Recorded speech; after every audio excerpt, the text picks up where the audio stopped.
سلام سلام، واش راكم لاباس؟ نتمنى راكم كامل بخير وعلى خير. دونك لا فيديو تاع اليوم راح تكون على ديكاباج على مراحل. كيما وعدتكم ديجا من قبل قلت لكم باللي ما نطولش عليكم وندير لكم على الديكاباج على مراحل بال لو شامبوان امريكان. فوالا دونك واش هو لو شامبوان امريكان؟ لا كيستيون اللي ترجع ديما لو شامبوان امريكان كونتريرمون على واش راكم حاطين في بالكم، يعني وديما تسقسيوني منين نشريوه هذه حاجه ما تتشراش. لو شامبوان امريكان هي كشغل ديكاباج خفيف، ولا تقدروا تقولوا ان شامبوان ديكولورون اللي ديروه في الدار.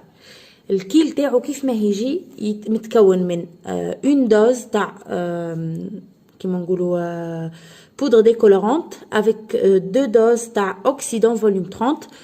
شامبوان تستعملي كيما نقولوا قيس ما تغسلي شعرك، يعني الطريف اللي مرفه تغسلي به شعرك ويكفيك في شعرك وكلش. دونك هذا هو المكيال تاع الشامبو، تخلطوهم مع بعضهم. نعاودها كيله من شيك معاها 2 كيلات تاع اوكسيدون ومعاها شامبوان قيس ما تغسلي شعرك.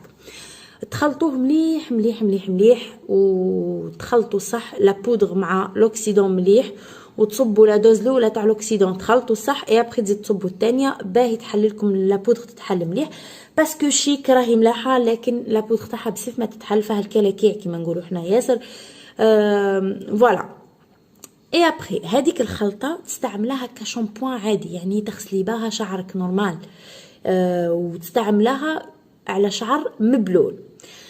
دونك لو شامبوان امريكان هيرو به ينحيو به اون ولا دو كوش تاع صبغه، يعني قاعد خفيف او بوان اللي تقدري تتحكمي في كيما نقولوا في الدرجه اللي انت راح توصلي لها. واش يديروا به؟ قلت لكم كوش ولا دو تاع صبغه في حاله ما كنتي صبغه كيما نقولوا كولور اغمق من شعرك، ولا تكوني صابغه تكوني مدايره ديكاباج وجوست صابغه لون ما عجبكش تروحي تفاسيه بال لو شامبوان امريكان. هذه حاجه. دوزيامون لو شامبوان امريكان انا اللي جاتني في بالي الفكره انه نعود نديكابي به شعري، ومن وقتها وانا نديكابي به شعري جبونس عندها العامين ولا عامين وحاجه من اللي بديت نهضر لكم عليه من الاخر. نديكابيو بيه على مراحل. هي الديكاباج على مراحل تقدروا ديروه تانا بالديكاباج نورمال، انك تحكمي ديكابي شعرك نورمال تابليكي كيما تابليكي صبغه عادي وتستناي وواحد 10 دقائق في شك ديكاباج ايتو. بصح لو ديكاباج بلو شامبوان امريكان سي ميو، ما يحرق لك شعرك وما يفتفت لك شعرك وما يتحركش. دوك نقول لكم علاه. كي تحكموا هذاك لو برودوي تخليوه ساعتين من زمان على شعركم، لو برودوي تاع ديكاباج بيان سور تخليوه ساعتين من زمان في شعركم، مش كيما كي تخليوه بال10 دقائق بال20 دقيقه حتى بالنص ساعه، يعني كاقصى حد. خير من انك وهو يكون خفيف يعني مخلط بالماء وبالشامبوان، خير 100 مره من انك ديكابي شعرك نورمال ضربه واحده. باغ اكزومبل للناس اللي تحب تدخل عند الحفافه كيما نقولوا بشعرها غامق وتخرج بشعرها فاتح، هذاك راح يسبب لك في ضرر واش نقول لك اللي جامي صرا، وراح تبقاي طول عمرك كنت تعالجي فيه وما يتعالج. كيما نقولوا الطريقه الصحيحه اللي نديكابيو بها هي انه نديكابيو بالشامبوان امريكان ولا الديكاباج الخفيف لكن على مراحل، يعني حتى هذا يفو با نطولوا به. ابخي تو سي ان ديكاباج يعني فيه لو برودوي صح مخفف، احنا نستعملوه على شعرنا مبلوليتو مي سا ريست ان ديكاباج. دونك كيف ما الطريقه نديكابيو مثال نعطي سمانه لروحي باه نديكابي شعري، كل وحده وكيف ما شعرها. مثال انا شعري ماهوش واعر يعني ديكابا نورمال، وزدت انا الدرجه تاع شعري الاصليه يعني تاع شعري ناتوريل ماهيش غامقه ياسر.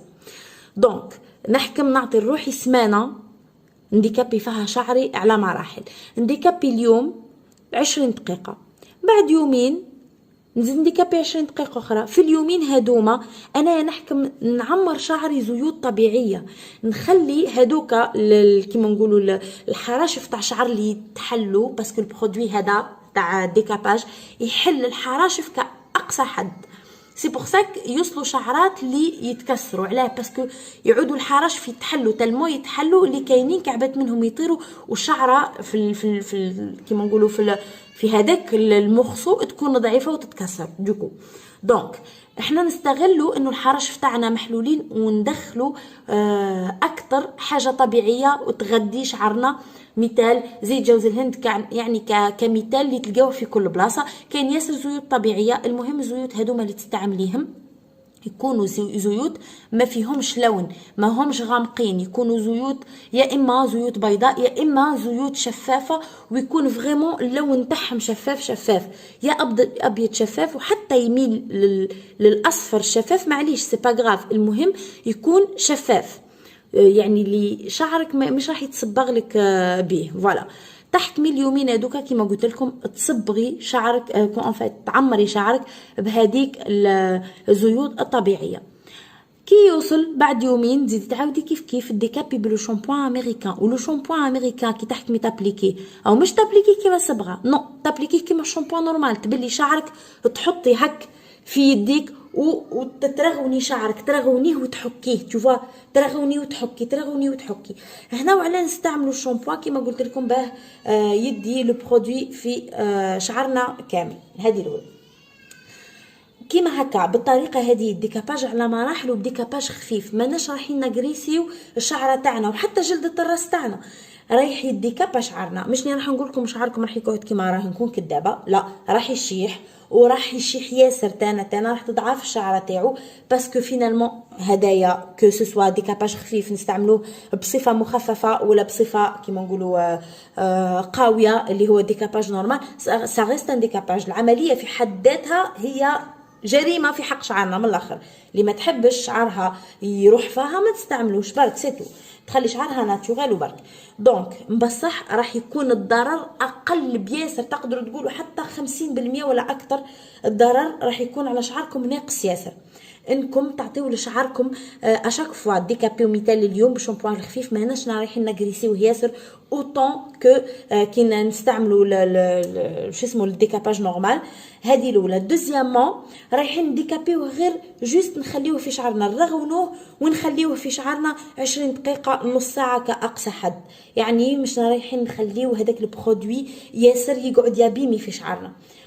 اي ابخي رايحين نحبسوا ونعمروه زيوت، يعني رايحين نعطيو لشعرنا الفرصه انه يرتاح ونعطيوه الفرصه انه يتغذى بهذوك الزيوت الطبيعيه.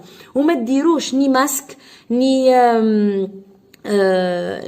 كيما نقولوا واش اسمه سيرام ني والو، ديروا غير زيوت طبيعيه. زيوت طبيعيه مثال الزيوت الطبيعيه مثال زي جوز الهند. انا شوفوا نبوخت كال خلطه تاع زيوت نستعملها، بس ما نستعملش زيت واحد، انا نخلطهم في بواط كيما نعدت لكم مره ونستعملهم كحمام زيتي. كسوسوا اي خلطه نستعمل معاها زي جوز الهند، ما تصوروش الفايده تاعو، راني هضر عليه ديجا قبل، فريمون بور فوالا بور فايده. تقدروا تخلطوا معاه زيت الارغان، تقدروا تخلطوا معاه زيت الخروع. زيت الخروع ما تكتروش منه كي تكونوا رايحين تستعملوا حمام زيتي لانه كيما نقولوا ثقيل شويه. تقدروا تستعملوا زيت الصبار. كاينين زيوت ياسر يكونوا طبيعيه، واعرفوا منين تشريوا الزيوت وفقط. واللي ما لقاتش وشكت باللي ما هذاك الزيت ماهوش طبيعي ولا حاجه، تروح تشري زيت جوز الهند تاع هيماني برك، هذاك اللي البطه الخضراء اللي نعدتها لكم ديجا قبل، درت لكم عليها فيديو. هذاك يستعملوه الناس للاكل والشعر وللجسم، يعني عنده عده استعمالات. هذاك راهو مليح وكيما نقولوا مضمون. هذاك رايحين كيما نقولوا زيوت، رايحين كيما نقولوا نغديو شعرنا بالزيوت الملاح، ورايحين كيما نقولوا في نفس الوقت نعالجوه في اليومين هذوك، نعطيوه استراحه ونغديوه. يعني ماهوش راح يتضرر كيما كي تخليه ساعتين بكماله وهو بالديكاباج نورمال العادي. دونك كيما قلت لكم وين نحبسوا ولا قداه مره نديكابيو باه نوصلوا للدرجه اللي حابينها. هنا انا ما نقدرش نقولها لكم هديه انتم كل واحده فيكم تعرف شعرها، وكل واحده فيكم تحبس في العدد تاع اللي ديكاباج اللي تعودهم، تحبس في الدرجه اللي هي حبتها. مثال ديكابيتي 2 فوا، شفتي بلي شعرك مازال فيه الاورانج ولا مازال كيما نقولوا ما تنظفش ولا ما صفاش كيما نقول انا، ولا مازالت الدرجه اللي انت حبتها ما وصلتي لهاش، تعاودي له مره واحده اخرى وتعسي شعرك في المرايه وشوفي انت عينك ميزانك، باسكو كل واحده فينا يختلف شعرها على الاخرى. فهمتوني ولا لا؟ دونك كل وحده تحبس العدد تاع المرات اللي ديكابي بيهم، تحبس في المره اللي تشوف باللي راهي راس وصلت للدرجه المراد انها توصلها، يعني الدرجه اللي راهي حبتها. هذه بالنسبه للديكاباج الخفيف. وامنوني راح نعطيكم مثال، باسكو شوفوا المره اللي فاتت قصيت شعري، مش قصيت، نقصت فيه انا. اخر مره قصيت ويخي ديغرادي كورت، enfin مش كورت ياسر مي هكا لا نوك وطوال، ودركا نقصت فيه من اخر مره ديكابيت فيها شعري بعد العيد. قول بعد العيد هكاكا بنت لك شغل تفرشه وفي زد تو، قلت يا خلي نقص منه، طيشت كلش وخليت لكم غير خصله واحده باه نعت لكم الديكاباج على مراحل كيف ما يفزتش الشعر. شفتوا الدرجه هذه يا اخي الي تري تري كلير. شوفوا البنات، شوفوا الشعره كيف عندي شعره محروقه، شوفوا كيف يابا ما كان الشعر محروق، شايح اوكي مي محروق لا. شوفوا لي بوينت كيف ديزولي، شوفوا بون ما ديروش على الفرنيه. انا كي ندير فرني جامي كيما نقولوا نرتاح كي البنات ولا يقعدوا يديا ما يديروا والو، لازم نقعد ندير في حاجه. شوفوا لي بوينت، شوفوا لي بوينت، شوفوا عم بالكم نورمالمون كنت نحكمها بحاجه مش ما تبقاش تتنحى هكا. شوفوا لي بوينت كيف ما هم محروقين، ما هم مكسرين، ما والو. دونك قلت خلي باش نعطيكم مثال، يعني باش نعطيكم ليكزامبل والفرق بين كي تديكابي على مراحل والفرق بين انك تحكمي تدخلي برون تخرجي بلوند. ولا يعني تقريسي شعرك ضربه واحده، اما خير ديكابيه على مراحل. واي واحد كيما نقولوا من لي بروفيسيونيل الكبار يقول لك باللي دو بريفيرونس الطريقه الامنه انك ديكابي بها شعرك ولا تسحبي بها لون شعرك هي على مراحل. فوالا حاجه باش نزيد ناكد برك الناس اللي حطتني قد نهضر على معجزه، ماهيش معجزه. يعني شعرك مش راح يقعد كيما راهو، شعرك راح يشيح. كاين شعرات راح يضعفوا ويتكسروا، سي نورمال. بصح انه شعرك يتحرق يولي يتفتفت لا. تانا انه شعرك يتحرق برك حتى ولو بلا ما يتفتفت تولي الشعره في حاله لا. انه الشعر يولي الاستيك بهذه الطريقه لا، امبوسيبل غير الا كثرتي عليه. فوالا دونك جو كخوا جي تو انا. فوالا على بروشان فيديو ان شاء الله البنات، و ان شاء الله ندير لكم اون فيديو على كيف ما تهتموا بالشعر اللي ديكابيتوه. فوالا البنات هذا فيديو معاد، يعني فيديو قديم وعاودته لكم للناس اللي مش فاهمه حكايه لو شامبوان امريكان. دونك عاودت لكم لا فيديو، حسنت فيها، نقصت فيها الحوايج اللي كنت نهضر فيهم زايدين باه ما تقولوا ليش كي تهضري ياسر. فوالا دونك نتمنى تعجبكم لا فيديو، نتمنى تكونوا استفدتوا منها ان شاء الله وتمعنوا فيه الفيديو دو ا جوسكا زد. اني ما نهضرش حاجه بوغيان، ونستنى منكم الدعم ان شاء الله يا البنات باللايك وبارطاجيو وعلى هلا. على بروشين ان شاء الله فيديو. باي.